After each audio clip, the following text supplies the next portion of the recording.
मेरे प्रिय मित्रों, आइए आज की हम स्वाध्याय के 13वीं बैठक में 13वीं पाठशाला में आइए प्रवेश करें। आज की बैठक हम क्या है, पाठों पर चर्चा करने लगे हैं। पिछले में बैठकों में हमने पाठ्यक्रम को हमने समझ लिया है। अब हम पाठ पर जितना अधिक हो सके या अधिक से अधिक और संक्षिप्त में उन पाठों को हम समझें, ऐसा प्रयास, उन खंडों को, उसके अंतर्गत इकाइयां को हम समझें, ऐसा हमारा प्रयास। तो आइए हम कल भी, आज डे 13 ज्योतिष का तृतीय दिन है। आज तृतीय पाठों पर चर्चा का तृतीय दिन है। तो खंड अभी पहला ही चल रहा है जिसका नाम है खगोल, और पहला ही प्रश्न पत्र चल रहा है जिसका नाम है ब्रह्मांड एवं काल, ज्योतिष का, और प्रथम वर्ष ही अभी चल रहा है। तो खंड जो एक है, खंड एक जिसका नाम दिया है खगोल, इसके अंतर्गत इकाइयां, पहली इकाई आकाशगंगा निहारिका, दूसरी इकाई सौरमंडल, तीसरी इकाई ग्रह, चौथी इकाई तारा तारापुंज। तो संक्षिप्त हमने थोड़ा बहुत कल भी हमने बात की थी आकाशगंगा निहारिका और सौर परिवार के बारे में, थोड़ा बहुत हमने इसको परिचय होने का प्रयास किया। तो आकाशगंगा निहारिका, सौर परिवार, इसको तो समझेंगे, साथ ही साथ ग्रह उपग्रह के बारे में थोड़ा आज हम और समझेंगे, और तारा और तारापुंज के बारे में समझेंगे। अर्थात खंड एक जो खगोल है, इसके अंतर्गत जो 4 इकाइयां हैं आज की बैठक की जो 4 इकाइयां हैं, आकाशगंगा निहारिका, सौर परिवार, ग्रह उपग्रह, तारा तारापुंज, ये 4 इकाइयां में संक्षिप्त में उससे क्या होंगी, परिचित होंगी। तो आइए, हमने पहले कहा ब्रह्मांड क्या है, ब्रह्म प्लस अंड, अर्थात ऊर्जा प्लस पदार्थ, मैटर और एनर्जी के योग जो होता है वो क्या है, ब्रह्मांड है। तो अब हमें दोनों का योग अर्थात संयुक्त रूप से हमें मिलता है तो ब्रह्मांड। तो ब्रह्मांड में कहते हैं भाई छोटे छोटे प्राणी से लेकर के बड़े बड़े खगोलीय पिंड तक सभी की क्या हो जाती है, गिनती, सभी की गणना हो जाती है। सब ब्रह्मांड कहते हैं सभी अस्तित्व में जो भी मौजूद है, जो अस्तित्व में है, उसका सभी का क्या आता है, उल्लेख हो जाता है, जिक्र हो जाता है। अब हम किन किन जो पिंड है, किन किन जो ब्रह्म और अंड के इत्यादि के अंतर्गत आते हैं, कौन कौन से पिंड हैं, उनके बारे में हम यहाँ पर समझेंगे। लेकिन पहले भी हम क्या समझ रहे हैं, स्थूल रूप से हम समझ रहे हैं पदार्थ को, किसको, पदार्थ को, अर्थात अंड को, अर्थात प्रकृति को हम समझ रहे हैं। प्रकृति को संक्षिप्त में समझना है, लेकिन प्रयास क्या है, ब्रह्म को समझने का, ब्रह्म में स्थित होने का। ब्रह्म स्थित, आपने नाम सुना होगा, एक ब्रह्मचर्य होता है, अर्थात ब्रह्म की जैसी चर्या। तो ब्रह्म मतलब क्या होता है, यहाँ पर कोई गतिशील नहीं होती, हमने पिछली बैठक में भी बात की है। तो ब्रह्म मतलब केवल ना मौन, अर्थात मौजूद होना, केवल मौजूदगी, केवल मौजूदगी का नाम है ब्रह्म। और पदार्थ था प्रकृति या चलन गतिशील के जिसका नाम है विज्ञान, इसको हम कह सकते हैं विज्ञान। इसको नाम विज्ञान कहते ही तो मतलब पदार्थ की बात की जाएगी, द्रव्य की बात की जाएगी। तो ये है, जैसे आप इसको और भी समझ सकते हैं, विज्ञान के तल पर ही समझो इसको। विज्ञान के तल पर क्या होते हैं, प्रत्येक व्यक्ति का तल क्या होता है, वैज्ञानिक तल होता है, विज्ञान के तल पर होता है। विज्ञान क्या है, आधारभूत तल है, प्राथमिक तल है, जिस पर सभी लोग को अगर अपनी बात को दूसरे को समझानी है तो उसको हम वैज्ञानिक तल पर अर्थात विज्ञान के तल पर समझा सकते हैं। अब दूसरी, अब हम अपनी बात को, अगर हम जो हमारा अनुभव है उसको हम दूसरों को समझाना तो विज्ञान के तल पर समझाएंगे। हालांकि उन दोनों का जो मानसिक जो स्तर है वो स्तर पर निर्भर करेगा, उनकी शिक्षा पर, उनके संस्कार पर, उनकी मनोदृष्टि पर निर्भर करेगा। तो इसलिए तो मनोविज्ञान का अस्तित्व है। पहले क्या करें, दूसरे को जो हम बात समझा रहे हैं, पहले इसको योग्य समझें कि ये मेरी बात को सुनने योग्य है या नहीं, इसको मैंने अपनी बात बतानी है नहीं या नहीं। अगर उसके ऊपर बात होगी तो वह उसकी मजाक, उस बात को मजाक बनाएगा, समझेगा यहाँ खाली फिजूल की बातें हैं, व्यर्थ की बातें हैं, ऐसा समझेगा। लेकिन इसलिए तो अपनी बातों को समझाने के लिए योग्य व्यक्ति होना चाहिए। जैसे इसके लिए उदाहरण देखते हैं कि गीता में अर्जुन योग्य है, अर्जुन उस स्थिति में बन चुका है। तो इसकी कोई भी अगर हम किसी से अगर बात करनी है, साझा करनी है, पहले तो साझा करो ही मत, सभी से साझा करो ही मत। तो सबसे पहले क्या करना है, साझा करने से पहले हमें क्या बात ख्याल रखनी है, पहले योग्य व्यक्ति चुनना है कि हाँ यार इसका स्तर क्या है, मैं स्तर, मेरा स्तर, पहले तो अपना स्तर समझ में आना चाहिए कि मेरा स्तर कितना, किस स्तर का है, फिर दूसरे का स्तर को समझ लो, और दोनों का स्तर का समान होता है तो फिर उसकी अपनी बातें क्या करनी चाहिए, उसको साझा करनी चाहिए। नीचे अगर ऊंची, अगर दोनों का स्तर ऊपर नीचे होगा, ऊपर नीचे तो होगा ये तो है ही, लेकिन फिर क्या होगा, उसको समझेगा हाँ फिजूल की बातें करता है, व्यर्थ की बातें करता है, हाँ कोई इससे मतलब नहीं है। तो इसलिए अपनी बातों को जो योग्य व्यक्ति है उससे साझा करें। तो ये हमने बात बताया। तो क्या कहा, ब्रह्मांड मतलब से प्रकाश और बल्ब। बल्ब क्या है, एक पदार्थ है, एक मैटर है। जब बल्ब को हमने ऑन करते हैं तो बल्ब जलता है, तो जो जला वो क्या है, प्रकाश है, वो क्या है, ब्रह्म का प्रतीक है, वो ब्रह्म है। और जो बल्ब है वो क्या है, पदार्थ का, प्रकृति का प्रतीक है। जैसे ही बल्ब ऑन किया वैसे ही प्रकाश जला। प्रकाश क्या है, अर्थात ब्रह्म क्या है, मौजूद है, तभी तो क्या बल्ब जला। तो मौजूदगी ही क्या है, साक्षी क्या है, गवाह क्या है, गवाह यह है कि वो ऊर्जा है, तभी तो बल्ब जला। अगर बल्ब का आविष्कार नहीं होता, एल्वा एडिसन अगर बल्ब का आविष्कार नहीं करते तो क्या हम इसको, प्रकाश को देख पाते?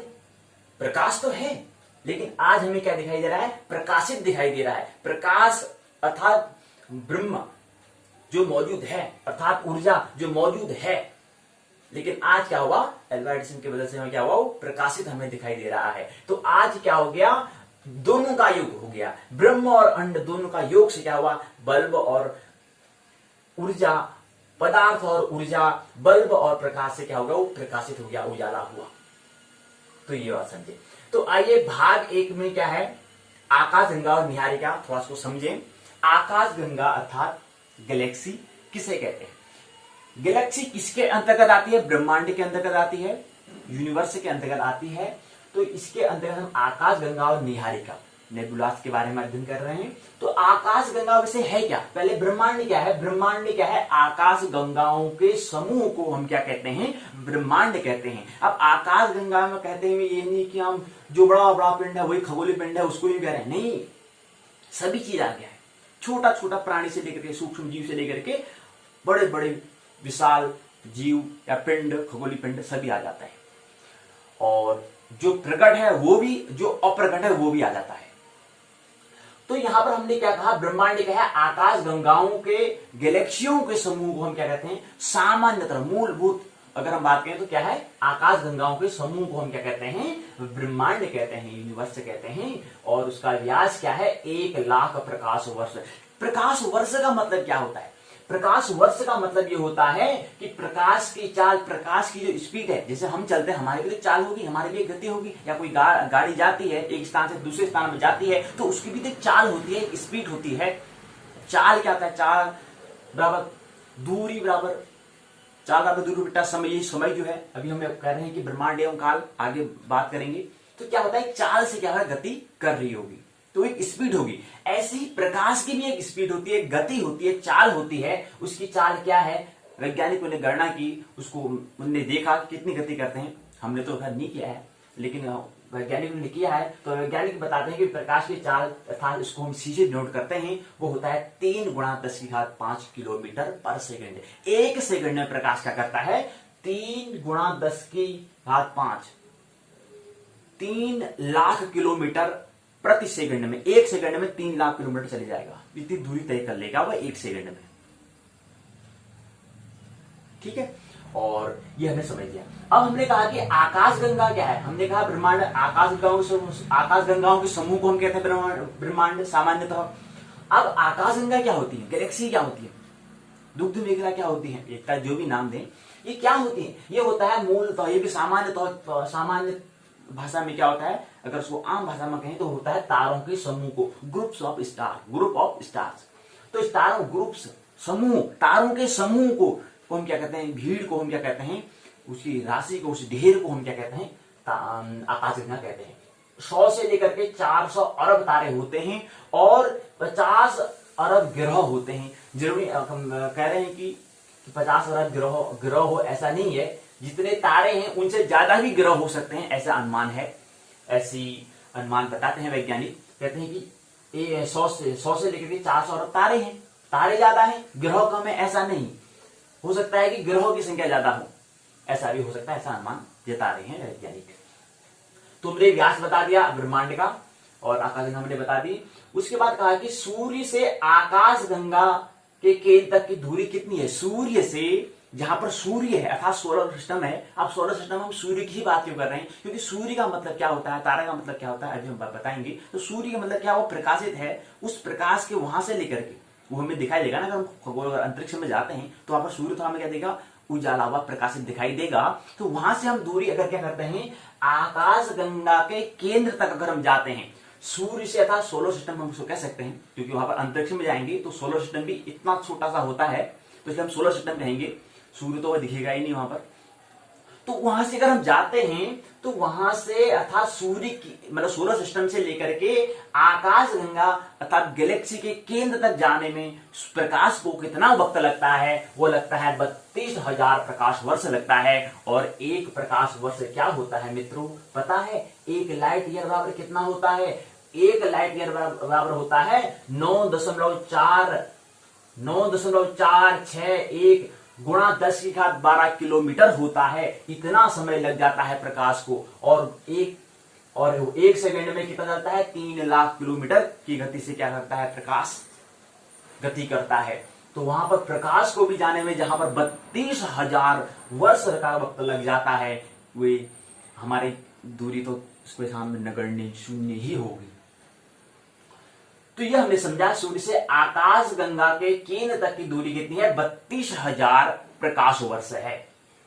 और ये बताया। अब हमने थोड़ा सा यहाँ पर चित्र बनाने का प्रयास किया, हम समझा कि ये ब्रह्मांड है, ये अलग दूसरी आकाशगंगा, ये तीसरी आकाशगंगा, ये हमारी क्या है, मंदाकिनी अर्थात हमारी गैलेक्सी है। ये आकाशगंगा है, मिल्की वे है। इस मिल्की वे के बारे में थोड़ा समझते हैं। एक आकाशगंगा की समझ जाएंगे तो अन्य जो हजारों आकाशगंगाएं उसके बारे में समझ ही जाएंगे। एक आकाशगंगा समझना पर्याप्त है, क्योंकि ब्रह्मांड अनंत है, उसको समझना बहुत बड़ा विस्तृत समझना, बहुत बड़ा समझना बड़े जटिल प्रक्रिया है। क्या करेंगे, अभी तक देखा है, कितना देख पाए हैं ब्रह्मांड को, 10 गुणा 10 की घात 23 किलोमीटर तक अभी देख पाए हैं। कितने जीरो होते हैं देख लो, वहां पर 23 जीरो, इतने तक अभी हम ब्रह्मांड को देख ही पाए हैं। जहां पर प्रकाश जा रहा है वहां से ज्यादा हमें दिखाई दे रहा है, तो बहुत बड़ा ब्रह्मांड है, और हमें ज्यादा इतना विस्तार से समझना भी नहीं है, और इतना समझना हमारा उद्देश्य भी नहीं है। तो आइए पहले अपनी जो मिल्की वे है, अपनी जो आकाशगंगा है, उसको समझने का प्रयास करें। तो हमने बताया कि यहाँ पर क्या है, हमने बना रखा है, ये सौर मंडल है, अर्थात सूर्य को हमने यहाँ पर दिखाया। तो सूर्य, और हमने कहा कि इसकी जो व्यास है, हमारे आकाशगंगा जो मिल्की वे है, उसका व्यास क्या है, 1 लाख लाइट ईयर है। 1 लाख प्रकाश वर्ष का क्या है इसका, यहाँ मिलेगी प्रकाश को यहाँ से यहाँ तक एक छोर से दूसरे छोर तक जाने में कितना समय लग जाता है, 1 लाख वर्ष का समय लग जाता है। 1 लाइट ईयर का वो क्या लगता है, वक्त लग जाता है, टाइम लग जाता है, समय लग जाता है, इतना समय व्यतीत हो जाता है। और इसका ठीक आधा करें, यहां से लेकर के यहाँ बीच की दूरी क्या हो जाएगी, 1 लाख का हो जाएगा 50,000 लाइट ईयर हो जाएगा, यहां से लेकर ये भी आ जाएगा 50,000 हो जाएगा, 50,000 लाइट ईयर हो जाएगा। तो यहां पर क्या कहा, केंद्र यहां पर है, केंद्र यहां पर है, और सोलर सिस्टम यहां पर है, सौर परिवार सौर मंडल यहां पर है। तो यहां से यहां के बीच की दूरी को कह रहे हैं 32,000 प्रकाश वर्ष। अब हमने कहा कि इस केंद्र से लेकर के इसके छोर तक, इस परिधि की यहां तक बीच दूरी कितनी है, 50,000 दूरी है, 50,000 लाइट ईयर है। 50,000 लाइट ईयर में से अगर हम 32,000 लाइट ईयर को घटाते हैं तो 18,000 लाइट ईयर बचता है। तो कहीं इस कोने की बीच की दूरी जो है वो क्या है, 18,000 लाइट ईयर वर्ष है। कहने का मतलब है पूरा ब्रह्मांड है, उसके कहीं से ये बीच की दूरी 32 है, ये 18 है। तो ये जो हमारा आकाशगंगा है, इसके किसी कोने पर क्या है, हमारा सोलर सिस्टम मौजूद है, ये बताने का प्रयास हम कर रहे हैं। तो ये किसी कोने पर यहाँ पर क्या है, सोलर सिस्टम है, और यहाँ पर इसकी बीच की दूरी केंद्र तक क्या है, 32 है, यहाँ 18 है, तो एक कोने पर आएगा, ये बात समझिए। तो आकाशगंगा का व्यास हमने बता दिया है, 1 लाख हमने बताया कि उन्होंने बता दिया है ये। और एक बात समझें, आप बहुत लोग गणित की गणना नहीं करते हैं, गणना करनी चाहिए। सोच जिसकी अगर बड़ी करनी है तो थोड़ा गणित का भी उपयोग करना चाहिए, क्योंकि हमें विज्ञान भी चाहिए, विज्ञान का सृजन भी चाहिए और हमें धर्म का भी सृजन चाहिए। हमें बुद्धि का भी, मस्तिष्क का भी विकास, हृदय का भी विकास और नाभि का भी विकास, तीनों तल पर हमें विकास करना है, तभी जाकर हमारा व्यक्तित्व बनता है। उससे पहले व्यक्तित्व नहीं बनता है। तो सर्वांगीण हमें क्या करना है, विकास करना है। तो थोड़ा गणना करें। अभी हाल ही के बीच में सबसे अमीर व्यक्ति हैं, अमीर ने आपने नाम सुना होगा, 14 लाख करोड़ है नहीं, थोड़ा हमने इसको एडवांस में लिया है, करीब उसके करीब जा रहे हैं। तो 14 लाख करोड़ की संपत्ति है। हमें अमेजन के जो संस्थापक है उससे कुछ लेना देना नहीं है, हमें थोड़ा गणित से गणना करने में थोड़ा अच्छा लगता है। तो हम यहां से देख रहे हैं कि 14 लाख करोड़। और अभी हाल ही में कोरोना के समय में आर्थिक पैकेज अर्थात एक मुश्त हमें क्या मिला था, पैसा आर्थिक स्थिति को सुधारने के लिए हमें दिया गया था सरकार के द्वारा। वो कितना था, 20 लाख करोड़ था। तो 20 लाख करोड़ में कितने जीरो होते हैं, छोटी छोटी, समझो ना कितने लाख होते हैं। 20 लाख करोड़ कितना है। ऐसे क्या करना है, थोड़ा अपनी गणना करना अर्थात चिंतन करना, मूल रूप तो होता है चिंतन करना, तो ऐसे चिंतन करना चाहिए। तो ये क्या है, 2 गुणा 10⁻13 रुपये होता है। तो मेरे क्या है, 13 जीरो होते हैं 2 के पीछे, उसे हम कहते हैं 20 लाख करोड़। और ऐसे ही 14 लाख करोड़ रुपए इसकी संपत्ति है, उसको कहेंगे, इसका भी हम करेंगे। तो ये आप देख रहे हैं यहाँ पर हमने इसको बना रखा है। तो इकाई, दहाई, सैकड़ा, हजार, 10,000, लाख, 10 लाख, करोड़, 10 करोड़, अरब, 10 अरब, खरब, 10 खरब, ये चीज है। आप देखो ना, ये 14 लाख करोड़ कैसे लिखते हैं। अगर हिंदी में आपसे पूछा जाए, गणित का थोड़ा संकेत दे रहे हैं, क्योंकि गणित की कभी क्लास होगी वहां पर बताएंगे, लेकिन फिर भी हम थोड़ा संकेत दे रहे हैं। तो आपसे कहेंगे 20 लाख करोड़ लिखो दिखाओ, तो कैसे लिखोगे, या कहीं पर अंक लिखा गया है उसको कैसे समझोगे, या कभी आता है 1 मिलियन में कितने जीरो होते हैं, 1 ट्रिलियन में कितने जीरो होते हैं, 1 क्वाड्रिलियन में कितने होते हैं, ये सब पता होना चाहिए। तो ये हमने थोड़ा संकेत हाल दिया है, इशारा किया है कि आप चिंतन करें, थोड़ा गणित को समझें, क्योंकि हमें आगे गणित का काम है। क्योंकि ज्योतिष से ही क्या हुआ है, गणित का आविष्कार हुआ है। तो इसलिए थोड़ा बहुत हम गणित की बात करेंगे। अब भाग कहता है दूसरा, सौर परिवार। पहला भाग हम बात कर चुके हैं आकाशगंगा निहारिका, दूसरा भाग है सौर परिवार। सौर परिवार किसे कहते हैं, सूर्य के परिवार को सौर परिवार कहते हैं। जैसे हमारा एक घर में भी परिवार होता है, समूह होते हैं, तो समूह के कहते हैं, व्यक्तियों के समूह को हम क्या कहते हैं, परिवार कहते हैं। ऐसे ही यहां पर सूर्य के परिवार अर्थात ग्रह उपग्रह और जो ग्रह उपग्रह हैं उनके समूह को हम क्या कर रहे हैं, और साथ में सूर्य भी है, तो इसलिए उसको हम क्या कहते हैं, परिवार कहते हैं। सूर्य, ग्रह, उपग्रह के समूह को, और भी जो छोटी चीजें हमें दिखाई दे रही है, सभी को समूह को हम क्या कहते हैं, सौर परिवार अर्थात सौर मंडल कहते हैं। तो सौर मंडल में हमने बताया, सौर मंडल है क्या, सूर्य के मंडल को, सूर्य के समूह को हम क्या कहते हैं, सौर परिवार कहते हैं, सोलर सिस्टम कहते हैं। और हमने कहा ब्रह्मांड किसे कहते हैं, फिर हम बीच में लाएंगे ब्रह्मांड, क्योंकि बात तो ब्रह्मांड की हो रही है।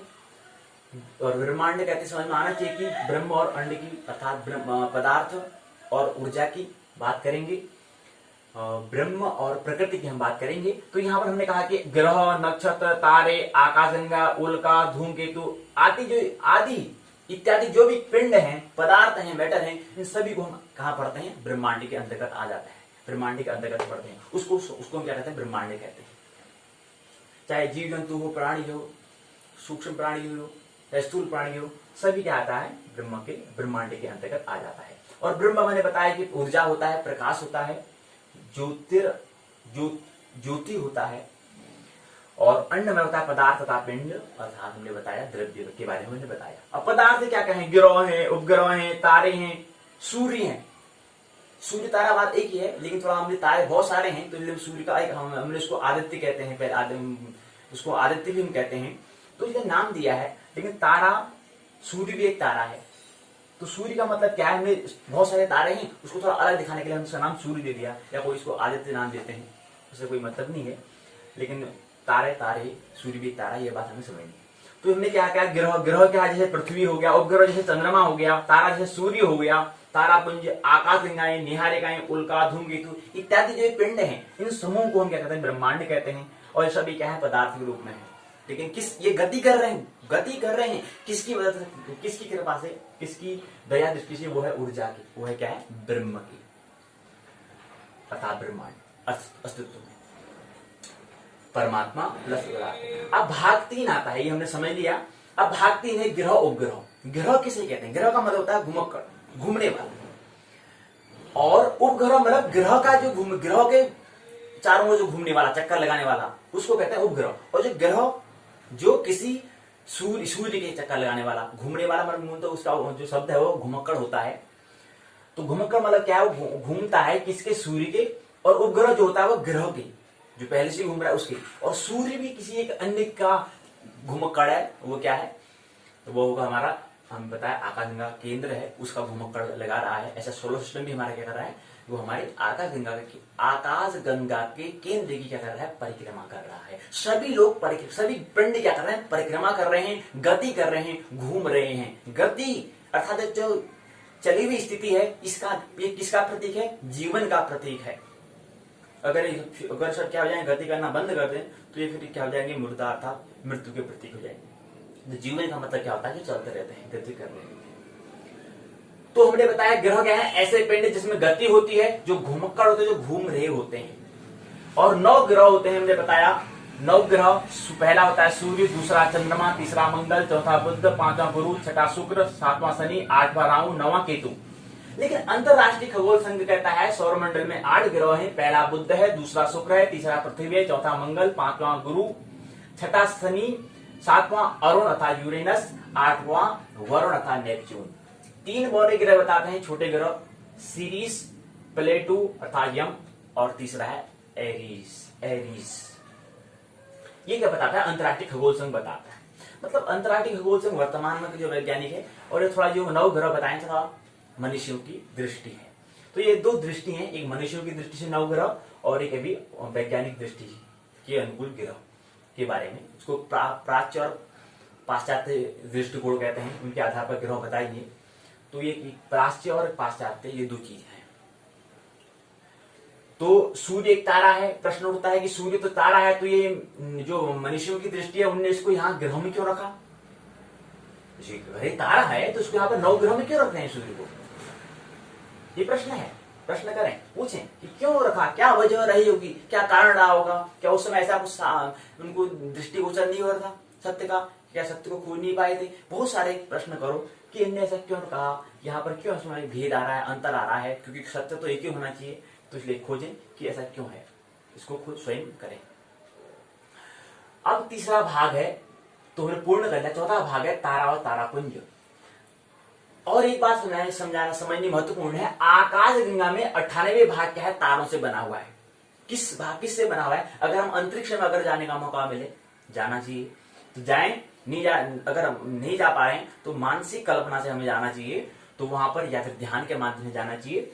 तो वहां से जाएं तो 98% भाग तारों से बना हुआ दिखेगा, और 2 भाग शेष क्या है? गैस, खगोलीय गैस इत्यादि से निर्मित होगा। तो आकाशगंगा में 98 भाग तारे हैं। ये हमने पहले बता दिया कितने तारे हैं, ये सब पता है।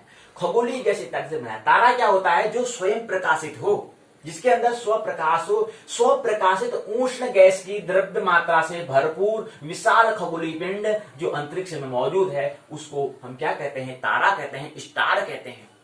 स्टार मतलब जिसके अंदर स्वयं प्रकाश है, जिसने स्वयं के अंदर क्या है? ऊर्जा प्राप्त कर ली, कुछ जाना, कुछ बोध प्राप्त हो चुका है, वो तारा है। वो चाहे फिर उसको हम खेल जगत में ले, बाह्य जगत में ले, या अंत जगत में बुद्ध कहें, तो कोई ज्यादा अंतर नहीं है, एक ही बात है। तारा, स्टार, वो अंत जगत का स्टार है, वो बाह्य जगत का स्टार है। स्टार स्टार ही होता है, प्रकाशित ही होता है। ज्योतिर्मय इसको हम कह सकते हैं। प्रकाशित मन होता है प्रकाशमान, ज्योतिर्मय इसका हम नाम दे सकते हैं।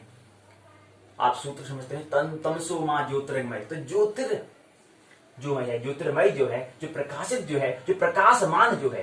तारापुंज क्या होता है? तारों के प्रकाश के पुंज को हम क्या कहते हैं? तारों के प्रकाश के पुंज को हम क्या कहते हैं? क्या कहते हैं इसको? हम तारापुंज कहते हैं। मतलब जहां पर तारों का समूह होगा, उन समूह से भी एक पुंज से प्रकाश जैसा हमें दिखाई दे रहा होगा, वो तारापुंज कहलाएगा। एक तारा है जो सूर्य है, उससे भी प्रकाश होता है, और एक तारों के समूह से भी, अगर थोड़ा बात कहें 50 मीटर के अंतर्गत एक तारा है, तो वो भी क्या कर रहा है, पुंज से दिखाई दे रहा है, रोशनी दिखाई दे रही है। लेकिन एक 100 मीटर के दायरे में भी 2-3 तारे हैं, उन 2-3 तारों से भी पुंज दिखाई दे रहा है। थोड़ा दूर से देखे जाते हैं तो भी वो जो हमें प्रकाशित एक पुंज दिखाई दे रहा है, इसमें थोड़ा बहुत सारे तारों का समूह को हम कहते हैं तारापुंज। बात समझ में आ गई? तारापुंज और तारा, तारा की एक की बात हो रही है, यहाँ पर तारापुंज थोड़ा हम और तारों के समूह की हम यहाँ पर बात कर रहे हैं। तो उनसे भी एक प्रकाशित हमें क्या दिखाई दे रहा है, वहां पर एक रोशनी हमें दिखाई दे रही है। तो किसकी रोशनी है? वो तारापुंजों की है। अर्थात कहने का मतलब है, तारापुंज का उदाहरण हम ले सकते हैं, कहें कि अगर बुद्ध, कृष्ण और राम अगर समूह में बैठे हैं तो उनसे भी क्या हो रहा है, पूरा वहां जो व्यक्ति हैं वो सभी लोग प्रकाशित हो रहे हैं। सभी की बातों को हम क्या कर रहे हैं, अंतस में ग्रहण कर रहे हैं, उनकी बातों को हम आत्मसात कर रहे हैं। तो सभी क्या हो रहे हैं, प्रफुल्लित हो रहे हैं, खुशी हो रहे हैं, आनंद हो रहे हैं, महोत्सव हो रहे हैं, झूम रहे हैं, नाच रहे हैं, गा रहे हैं। तो ऐसे यहाँ पर भी तारापुंज वो क्या है, दृष्टि हम देना चाह रहे हैं। तो वहां पर भी तारे, बहुत सारे तारे हैं, सभी लोग क्या कर रहे हैं, प्रकाशित कर रहे हैं। लेकिन वो प्रकाश जो बनना है उसका भी एक पुंज बनना है, वो भी संयुक्त रूप से एक पुंज बन जा रहा है, उसको हम तारापुंज कहते हैं। तो ये बहुत बड़ी बातें हैं। खगोलीय पिंड है तारों के खगोल। खगोलीय पिंड क्या होता है? खगोल मतलब आकाश में अर्थात शून्य में जो चलित ग्रह है या चलित ग्रह पिंड जो है उसको हम खगोलीय पिंड कहते हैं। तो बहुत सारी बातें हैं, खगोल की हम बात कर रहे हैं, एस्ट्रोनॉमी की हम बात कर रहे हैं।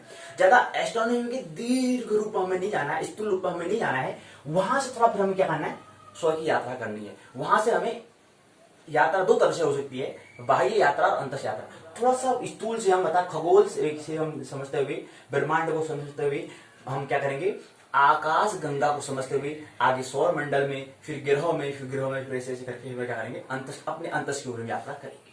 ठीक है, तो ये बहुत सारी बातें, क्योंकि ज्योतिष का मतलब ही क्या है, अंतस यात्रा ही है। बाकी ढेर सारी बातें करेंगे आने वाले बैठकों में। आनंद महोत्सव पूर्वक जीवन जिए, ऐसे हम आशा करते हैं। और बहुत सारी बातें तो हमारी मैं आपको बताना चाह रहे थे कि यहाँ पर जो पुस्तक है विश्वविद्यालय में, थोड़ा सा उसको भी हम ले लेते हैं संकेत के माध्यम से, क्योंकि क्या दिया है ये भी हमें जानना, क्योंकि यूओयू का पाठ्यक्रम से यहाँ पर उसका पाठ्यक्रम का सहारा लेना है। तो थोड़ा समझे, ये हमने कल बात कर ली है कि विश्वविद्यालय ने क्या कर रखा है, पुस्तक में पहली इकाई की संरचना बनाई है प्रस्तावना, उद्देश्य, आकाशगंगा से परिचय, आकाशगंगा परिभाषा, संरचना और स्वरूप, आकाशगंगा का महत्व, बोध प्रश्न, निहारिका से परिचय, परिभाषा व स्वरूप, सारांश, पारिभाषिक शब्दावली, संदर्भ ग्रंथ सूची, निबंधात्मक प्रश्न। ये क्या है, हमने इकाई की संरचना बनाई है, जो इकाई से हम समझ सकते हैं। ये इसके अंतर्गत क्या दिया उन्होंने, इसको समझाने का प्रयास किया है, वही समझाने का प्रयास हमने यहाँ पर किया है। ये थोड़ा उसका ही रूप, बड़ा रूप होगा इसके अंतर्गत। भुजाएं दी गई हैं, आकार बताया है, आकाश गंगा किसे कहते हैं, उसकी भुजाएं, उसके आकार, फिर आकाश गंगा का महत्व क्या है, फिर बोध प्रश्न जैसे पूछे गए हैं, आकाश गंगा क्या है, आकाश गंगा को परिभाषित करो, आकाश गंगा के स्वरूप का वर्णन करो, आकाश गंगा के भुजाएं बनावट का वर्णन करो। ये प्रश्न, बोध प्रश्न पूछे गए हैं। इस तरह से विश्वविद्यालय ने बनाया है। सारांश तौर पर एक बातें यहाँ पर दिया गया है कि इस संसार में ब्रह्मांड एक ऐसा विषय है जिसके रहस्य को सुलझाना अत्यंत कठिन है, वैसे ही जैसे क्या है परमात्मा के रहस्य को सुलझाना।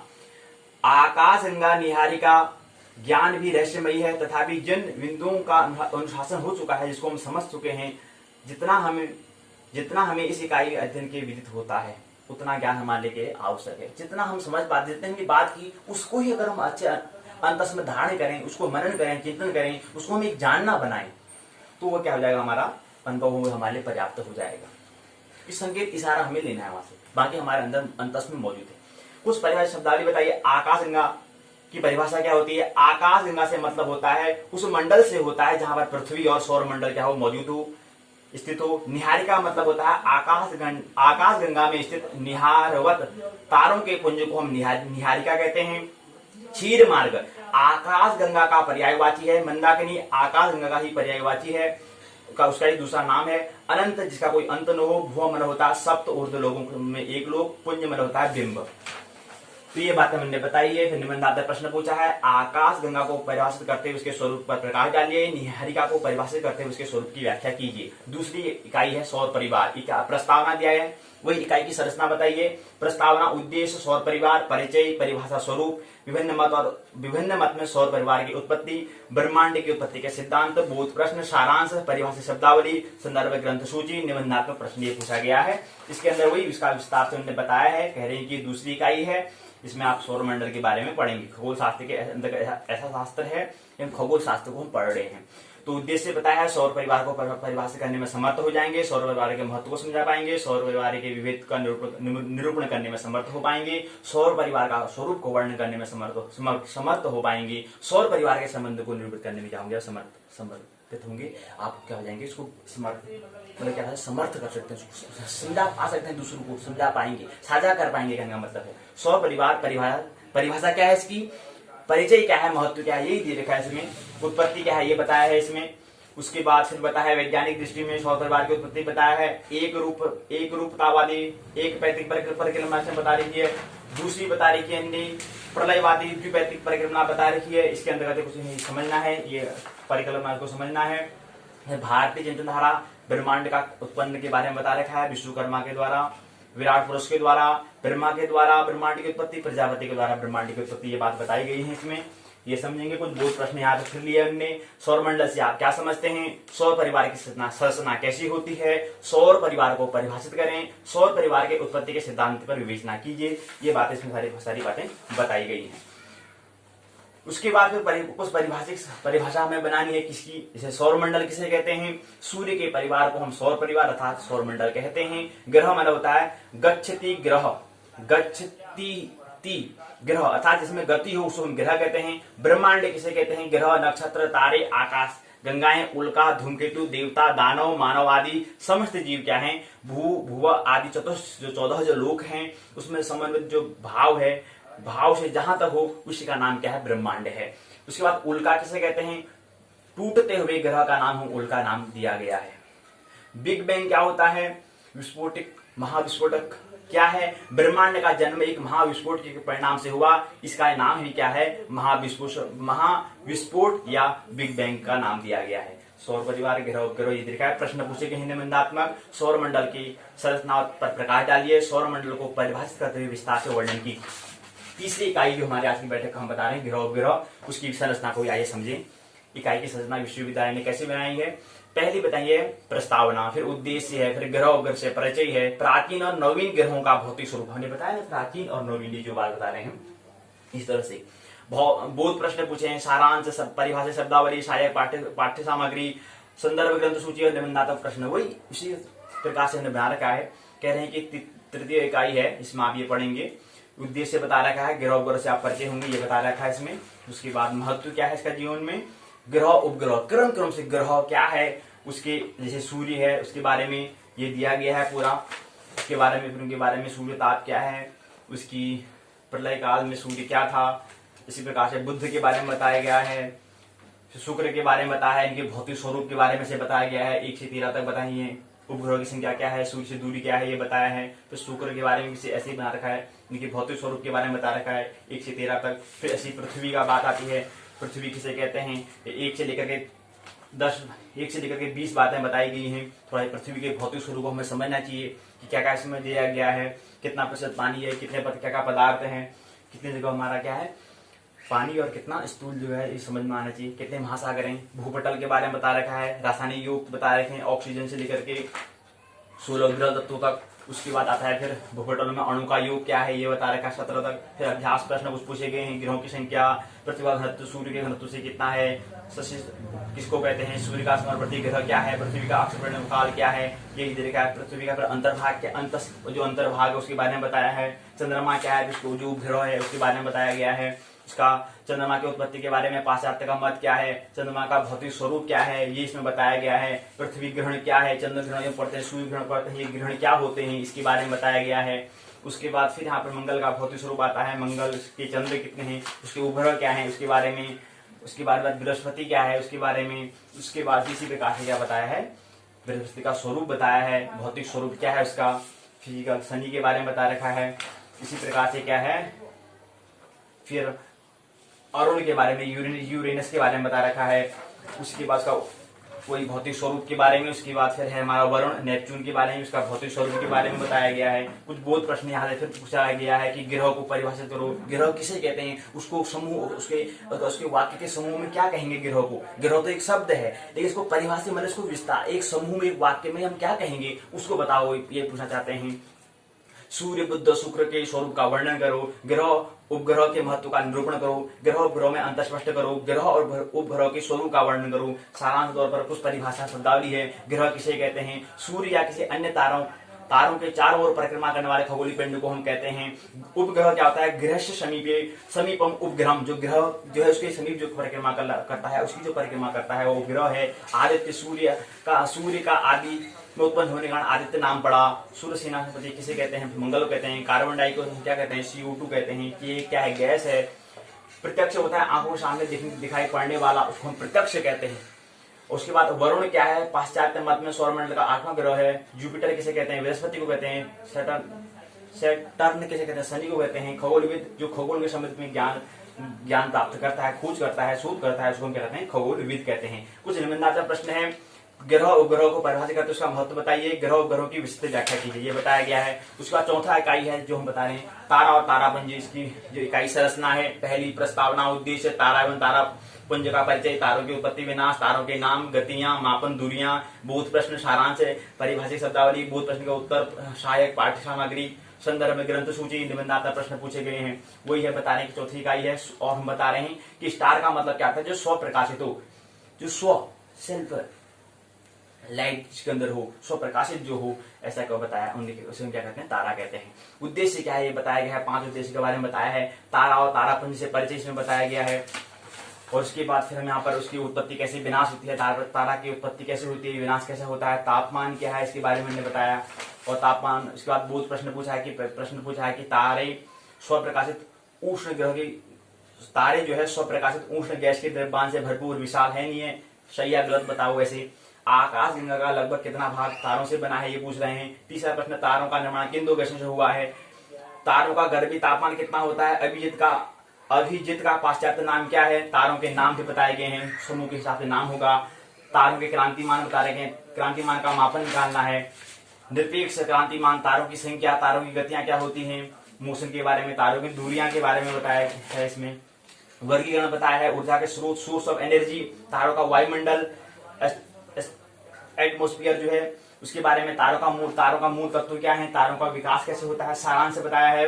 कुछ परिभाषा है, तारा किसे कहते हैं, तारा मतलब जो स्वयं प्रकाशित उष्ण गैस की द्रव्य मात्रा से भरपूर विशाल खगोल पिंड, ऐसे खगोल पिंडों को हम क्या कहते हैं, तारा कहते हैं। तारापुंज, तारों के प्रकाश को हम तारापुंज कहते हैं। खगोल पिंड किसे कहते हैं, खगोल में स्थित ग्रह पिंड को खगोलीय पिंड कहते हैं। जिज्ञासा मतलब होता है जानने की, के लिए जो उत्सुक है, जो पिपासु है, जिसकी प्यास है, उसको हम जिज्ञासा, अथातो भक्ति जिज्ञासा, या फिर सूत्र पढ़ेंगे। उसके बाद आता है पॉपुलेशन किसे कहते हैं, जनसंख्या कहते हैं। अवलोकन मतलब होता है देखना, झांकना, परखना अपने आप को या दूसरों को। प्रयोगशाला होता है वह स्थान जहां प्रयोग किया जाता है। तो ये 4 बैठक थी जो हमने समझने का प्रयास किया आज की बैठक में। मानने की कोई आवश्यकता नहीं है, मेरी बातों को इतने प्रेम पूर्वक शांति पूर्वक सुना, बहुत बहुत अनुग्रहित हूँ। अंत में सबके भीतर बैठे हुए परमात्मा को प्रणाम करता हूँ, मेरा प्रणाम स्वीकार करें।